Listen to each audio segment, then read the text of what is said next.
Meow.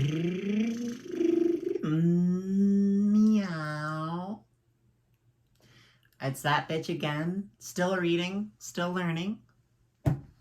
It's Pride Month, so we got to keep being gay. Got to be aggressively homosexual. If you're straight, I disapprove. You're fine regardless of who you do or don't have sex with. You don't even have to be allosexual. That's fine. All right. Today we're reading Anarchy Without Opposition by Jamie Heckert.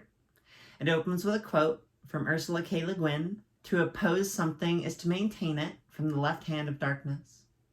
Begins, "I have a memory. It was 1984, a presidential election year in the United States. We had a mock election in school to learn about the process, to start practicing early.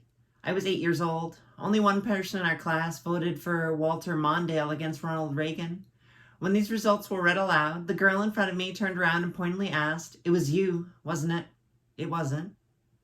After school, that day or another, a boy from my class asked me if I was a Democrat or a Republican.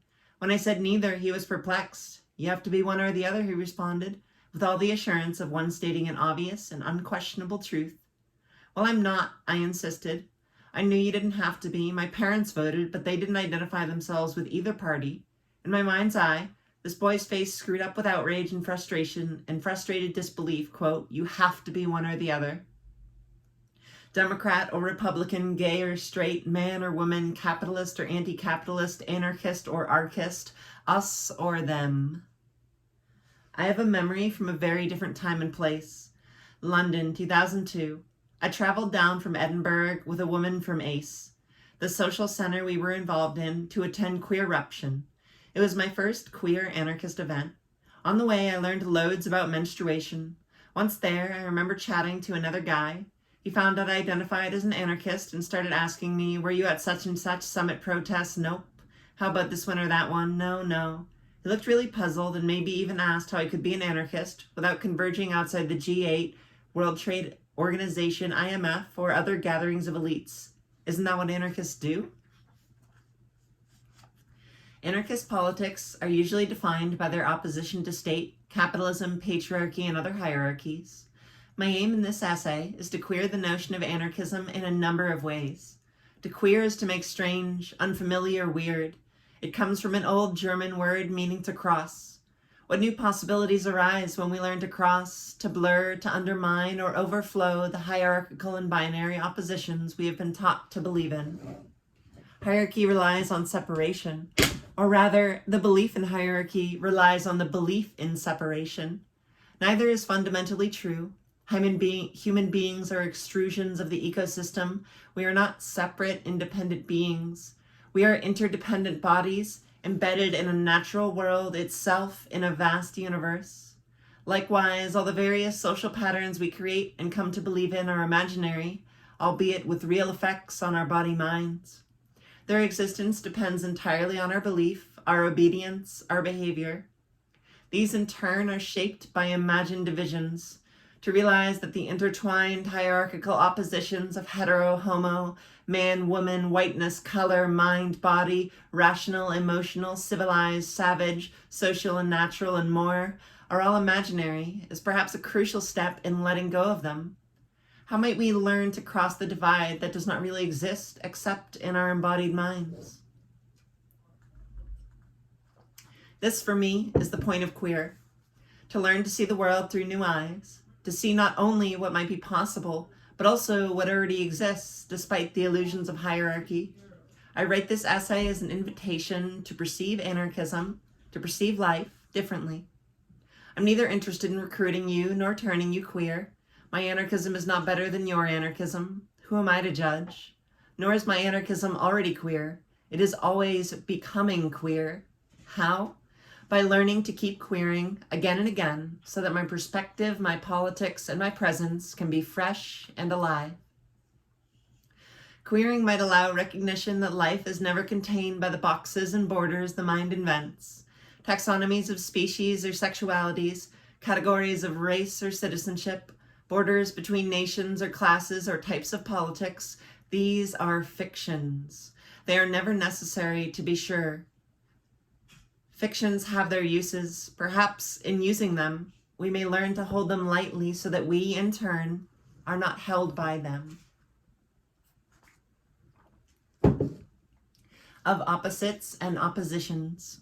It opens with a quote from Emma Goldman's The Tragedy of Women's Emancipation. How to be oneself and yet in oneness with others, to feel deeply with all human beings and still retain one's own characteristic qualities. What's up? Your voice sounds awesome. I'm in the middle of recording. Come here, Brady. Come here. Thank you. I'll leave it in though. Awesome. Anyway, that's my mom. I love my mom. How to be oneself and yet in oneness with others.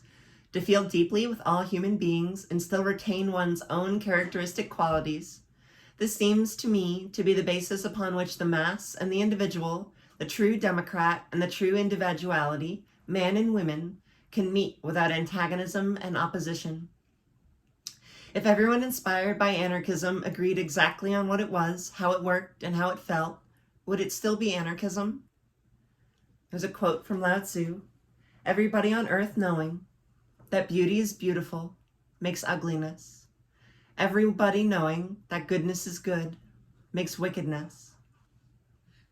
And continues, I notice how often anarchism and anarchy is defined in opposition to the state, capitalism, and all other forms of hierarchical structure. Not domination, but liberation. Not capitalist, but libertarian communist. Why? Oh, I'm not opposed to opposition. I just have some questions. One is about borders, drawing lines on a map and then claiming that they are real. Isn't this the operation at the heart of the state? And isn't this what happens when you or I want to draw a clear line between us, good anarchists, and them, evil anarchists? We this, they that. The questioning of borders is at the heart of queer theory. Conventional lesbian, gay, bisexual, and transgender politics is based on opposites. We, an oppressed minority, and they, the privileged majority. In this version, the problem is inequality, and the answer is legal protection. Queer theory troubles this, suggesting instead, in my mind, that the problem comes from belief in the identities.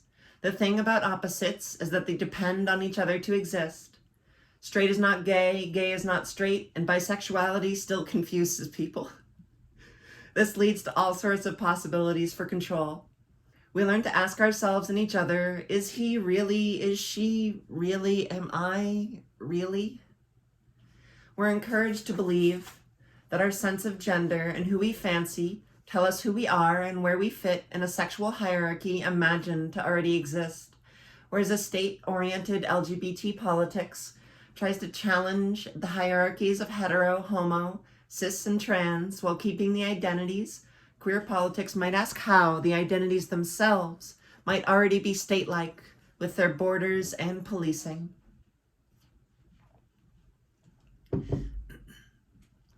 I have similar questions about anarchist and other identities.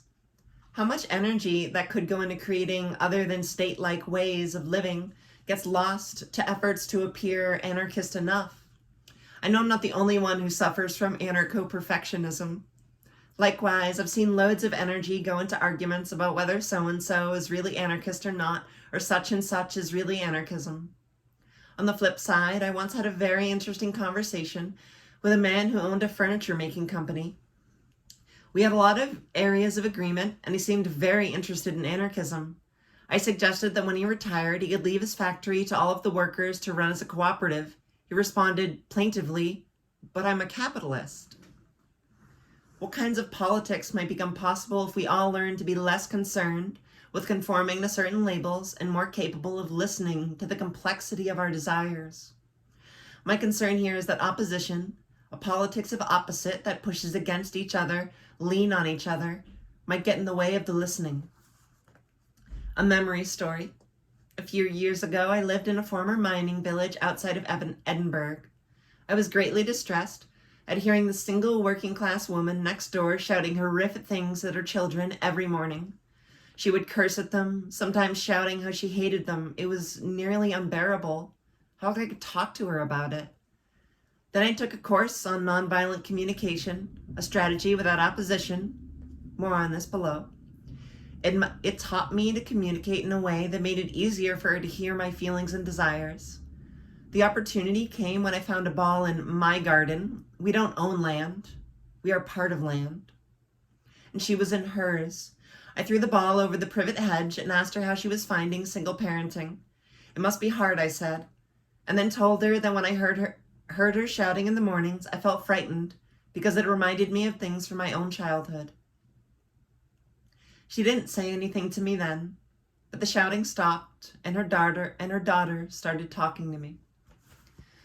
More recently, this skill again served me well. On my way to London, where I was going to speak about academia and activism, I got into a conversation about politics with a man who identified as conservative. Terrorism came up, and I asked if we were any better than them. Quoting a Chumbawamba t-shirt, I said, quote, "War is terrorism on a bigger budget," unquote. He looked thoughtful and a hippie-looking French guy behind him laughed and wrote it down. Then a very big and very angry-looking man stood up and asked if I had just said that war is terrorism. I nodded and he said, "I'm in the army." He looked furious, and I thought there was good chance he might punch me. I suddenly found myself in his shoes, sensing what he might be feeling, wanting. I looked him in the eye and asked gently, "Are you angry because you want respect for yourself and your fellow soldiers?" He looked away, his face and shoulders softening, and muttered, "I guess everyone is entitled to their opinion." What might have happened if I had opposed him? What might an anarchy refusing to be contained by borders of its opposites look like? How might anarchism be continually queered, listening across lines of identity and ideology? Now, I'm not saying that anarchism should include everything. I'm saying that interesting things are likely to happen if folk inspired by anarchism make connections with folk who see things differently, who do things differently. To do so is not simply to try to convince others that anarchism is right, but perhaps even to let go of such judgments.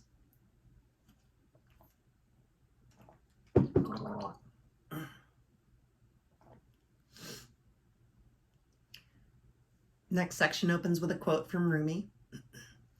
"Beyond right and wrong, there is a field. I will meet you there." I yearn for honesty, complexity, and compassion. I don't want to be asked or told to choose from a list of options already defined, already decided, already judged. I want to have a discussion, connection, intercourse.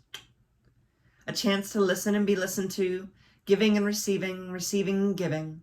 Let's experience different possibilities for identities, for relationships, for politics.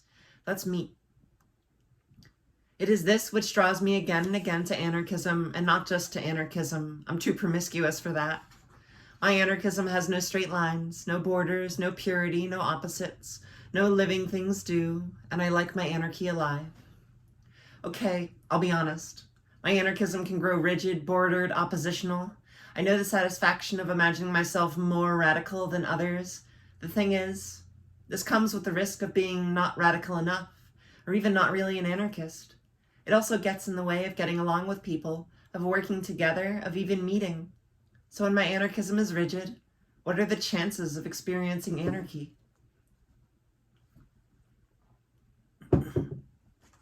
Reading stories differently opens with another Ursula K. Le Guin quote.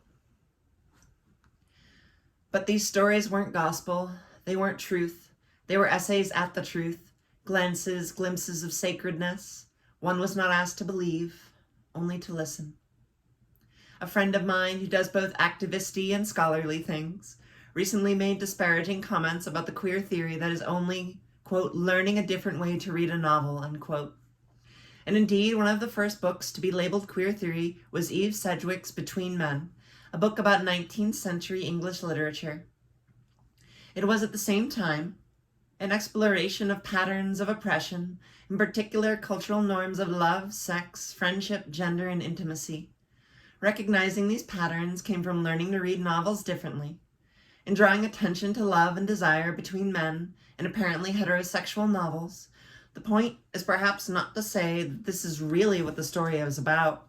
Rather, it unsettles our notion of how things really are, and therefore, what is possible. Is this so different from the storytelling of Peter Kropotkin?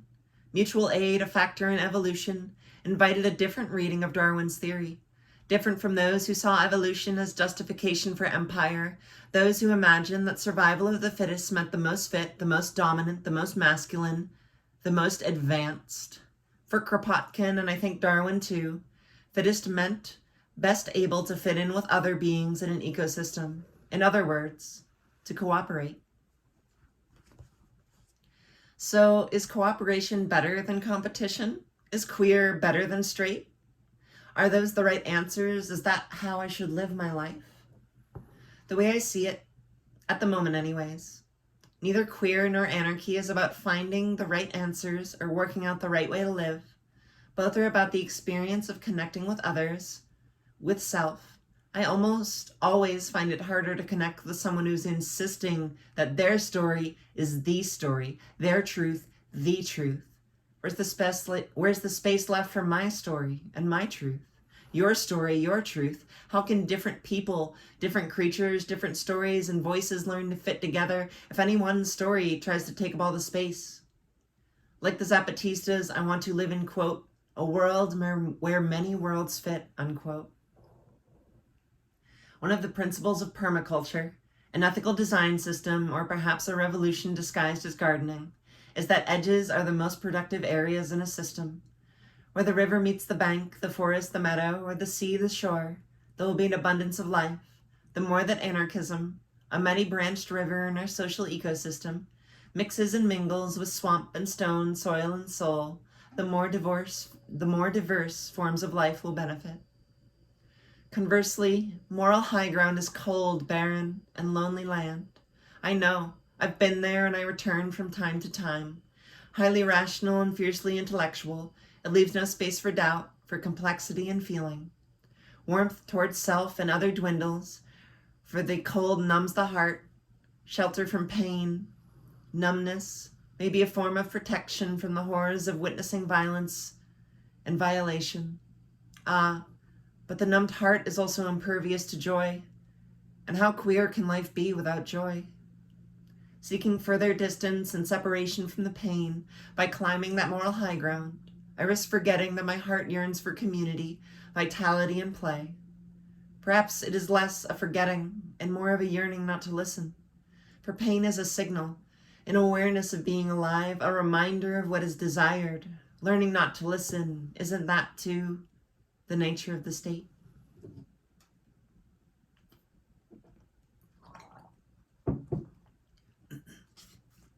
The interplay of the care of the self blends into pre-existing relations, giving them a new coloration and greater warmth.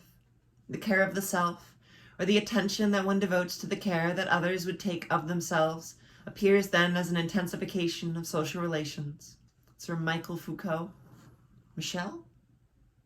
I'm sorry for getting your first name wrong multiple times. It's from the History of Sexuality, Volume 3, The Care of the Self. In a queerly anarchist paper, C.N. Sullivan asks, is an other world possible? When state, empire, and capital depends on carefully and continuously producing clear and hierarchical divisions between and within people, how can we make space for that which has been designated other? Declaring a politics to be non-hierarchical, anarchist, feminist, safe, or queer does not magically make this happen. It takes a different kind of magic, practice. These hierarchies aren't just out there, they're also in here, in the ways we hold our body, in our thoughts, in our emotional reactions, in the ways we learn to see the world and imagine what is real and what is possible. These hierarchies arise in ways we relate to ourselves, to other humans, and to the rest of the natural world. And that's okay. Bear with me here. There's this social psychologist called Thomas Scheff who is trying to understand why people conform, or perhaps why it's hard to be queer. Drawing on a rather Kropotkin-esque view of evolution, he reckoned that humans are basically cooperative and that maintaining this cooperation is a basic function of our emotions. We feel good, or pride, in our social bonds, when our social bonds are strong, and we feel bad or shame when relationships are at risk, because we depend on these relationships to live. Now, this is all well and good for getting along with each other, The trouble starts when we feel ashamed of our shame and get into this nasty spiral of beating ourselves up. He calls this pathological shame and offers it as a suggestion for understanding all the ways in which people conform to things that we know aren't good for us, for other people, or for the rest of the planet. This is why I say it's okay that hierarchies arise. If trying to be a good anarchist means always being anti-hierarchical, then anarchist relationships are always at risk of not being anarchist enough, thus feeding the spiral of pathological shame, of rigidity, of the state. Modesty may offer the middle ground, the convivial edge between excessive pride and pathological shame. Since then, another radical social psychologist has developed a more complex emotional model of domination. Marshall Rosenberg, the founding practitioner of nonviolent communication, or NVC, also reckons that conformity and domination start in our everyday relationship. He talks about the concept of emotional slavery, feeling responsible for other people's emotions. What happens when the beautiful anarchist desire for freedom and equality is held in this cage? I see in myself and in others an overwhelming compulsion to try to make everything equal, to make myself and others free, to make everything okay. What if everything is already okay, even pain and shame? Rosenberg offers the radical, compassionate perspective that absolutely everyone is doing the best thing they can to meet life-serving desires or needs, as in order, community, play, food, shelter, etc. There is no such thing as evil. There is nothing to oppose. Instead, we might learn to both empathize with the desires of others and to express our own. Sure, we might disagree about strategies for meeting those needs. I still get angry sometimes when seeing strategies that meet some people's needs while ignoring others, like war, private property, or bullying, and blaming someone for that can be temporarily satisfying. The thing is, if I blame other people for not being perfectly anarchist already, then I end up blaming myself too. I'm no perfect anarchist either. How could I be? Where would I have to learn these skills? Like everyone, I'm still practicing. This is why I invite you to consider the very queer notion of an anarchism not based on opposition, but a politics that starts off accepting everything just as it is. From the basis of acceptance, we might then ask, what service can be offered? How can anarchy be nurtured rather than demanded or forced? What ways of living and relating can we practice that are even more effective at meeting the needs of everyone for life, love, and freedom? In what ways might we learn to accept the pain we feel when that doesn't happen, instead of distracting ourselves with resentment or chocolate?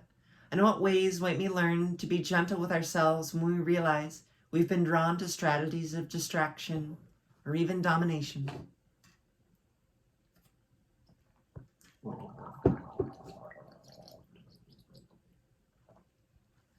Stillness in Motion opens with another Foucault quote. Prefer what is positive and multiple, difference over uniformity, flows over unities, mobile arrangements over systems. Believe that what is productive is not sedentary, but nomadic. From Preface to Anti-Oedipus, Capitalism and Schizophrenia. Bodies need to move, to play, to be well. Sedentary culture leads to great suffering. Bodies kept in line in chairs at workstations or school desks. Bodies kept in order. The same goes for thoughts, for feelings. To hold tightly to shame, resentment, or any emotion or any story of how the world really is to be held tightly. This is not freedom. To hold gently is to be held gently. This, to me, is freedom. No opposition, no tension between intimacy and spaciousness. Instead, there is a gentle dance that comes from a deep stillness. To become anarchist, to become queer is not easy. To learn to cross lines, to see that the lines are not even real, is a radical transformation for those of us who are raised to believe in them. But it need not be a struggle. Struggling against the world as it is, struggling against my experience, gets in my way. Sure, the world is not the world of my dreams. Why should it be? To stop my pain or yours? Running from pain is a noisy affair. It distracts. To learn to listen to myself, to, quote, let your life speak, requires silence, peace. Otherwise, I know I get caught up in a rush of stories and feelings about what I should be doing, how I've not done enough. I forget to rest, to play. Is that radical? Hold on, you might say. Of course we all need to rest and play. But how can we not oppose, for example, the wall in Palestine? How can you say it's a fiction? It's concrete, material. So too are the bullets and tanks that maim and kill. Bodies and bullets are real, painfully real. The concrete does not self-organize into the wall. No border invented by human minds asserts its own existence. No gun shoots itself. There is human action behind every border, every wall. And behind these actions, emotions, beliefs, why do some Israeli people support the wall? Because as I understand it, they are afraid. They are taught to believe that at least some Palestinians are dangerous enemies. They desire security and life. When people act as soldiers, they believe, perhaps, that the border is real and must be defended. They may believe that those on one side are inherently different from those on the other. Perhaps they believe, with their hearts and mind, they have no choice other than to follow orders. To do otherwise, to relate otherwise, might simply be unimaginable.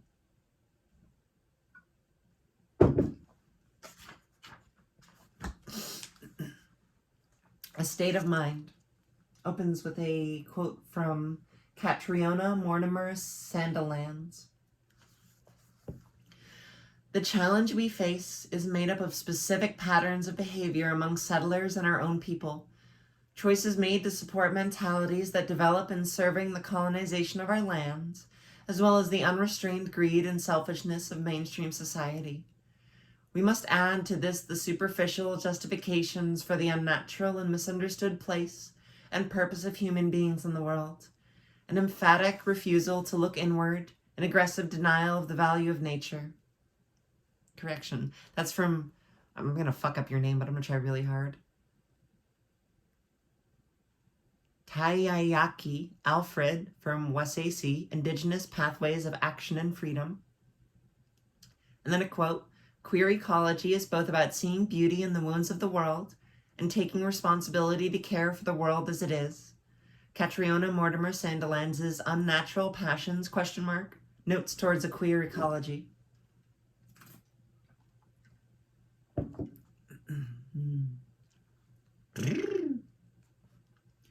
I find myself coming again and again to what seems to me as a very queer conclusion. The most radical thing I would do is meditate daily. Raised in settler society, I've learned to resist looking inward, to be frightened of what I might find there.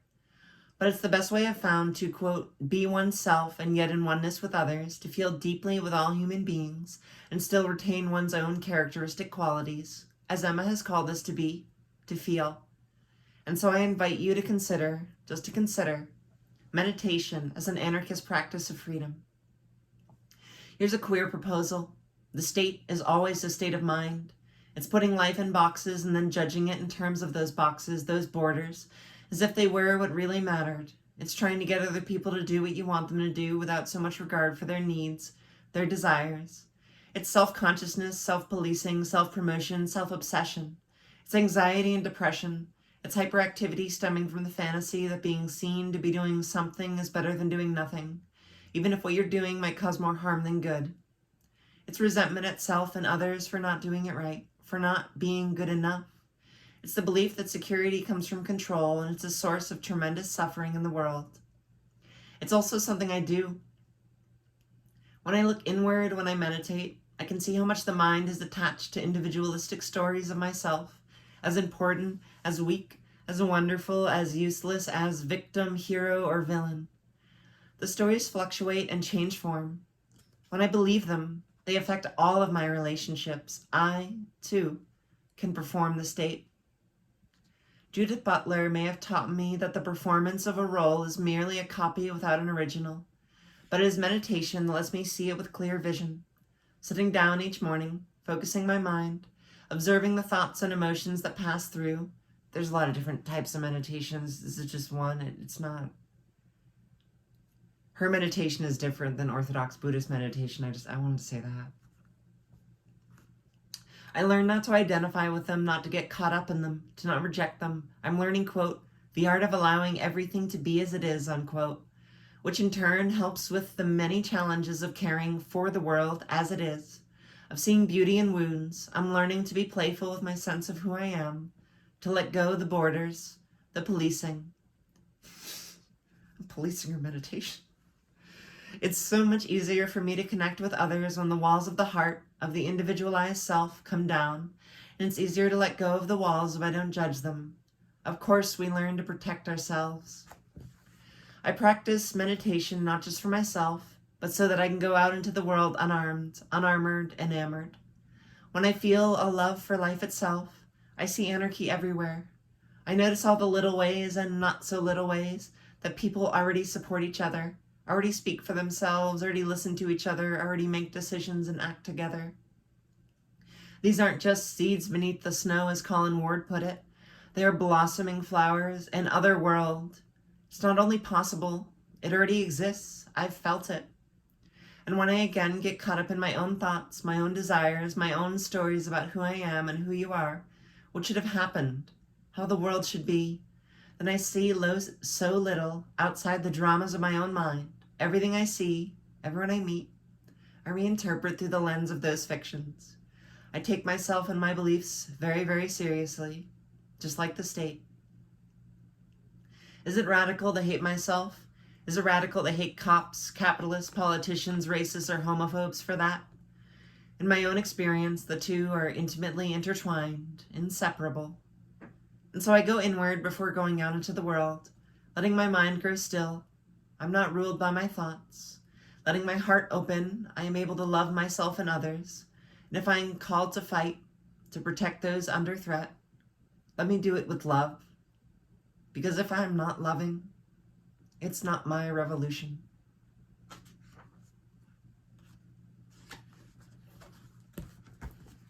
There's a lot of woo in that for sure. But I think she's communicating like legitimately important ideas about like the borders we make within anarchist ideology. And I try to emphasize this to people when I meet them or I'm talking to people who don't already call themselves anarchists. I'm like, this is a multifaceted thing. There are many anarchisms. I worry her essay could prompt people into inaction. That's my fear. But I think you should genuinely consider what she is saying and the kinds of ideas she's putting forward, because I see value in that. There's value, for sure. Even if I'm worried about it demotivating people, it's important to internalize. This essay resonated, I think, more with me years ago when I was very seriously considering Buddhist ordination. I'm not seriously considering it anymore, although I still fancy the idea, I think. The concept she'd laid down felt very validating for what I was doing at the time. And I think it still connects with me. It's a good one.